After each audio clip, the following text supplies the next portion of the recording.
السلام علیکم ورحمۃ اللہ وبرکاتہ. فرحت ہاشمی بول رہی ہوں. کیا حال ہے سب کا؟ کیسے ہیں آپ؟ آج کل اگر ہم دیکھیں تو ہر کوئی کسی نہ کسی پریشانی اور پریشر میں مبتلا نظر آتا ہے.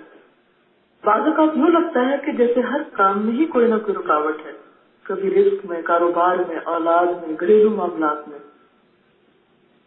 لیکن عام طور پر جب ایسی پریشانیاں نظر آتی ہیں تو ہم بعض اوقات خود کو یا دوسرے لوگوں کو ذمہ دار ٹھہرا کے مایوس ہو جاتے ہیں. پچھلے دنوں ایک کتاب پڑھاتے وقت اس مسئلے کا ایک حل سمجھ میں آیا.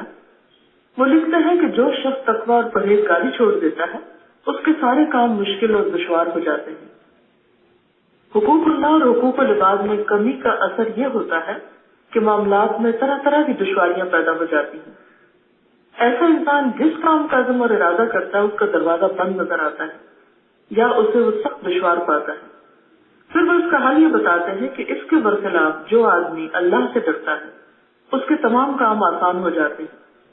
کیونکہ قرآن مجید میں آتا ہے وَمَن يَتَّقِ اللَّهَ يَجْعَل لَّهُ مَخْرَجًا وَيَرْزُقْهُ مِنْ حَيْثُ لَا يَحْتَسِبُ.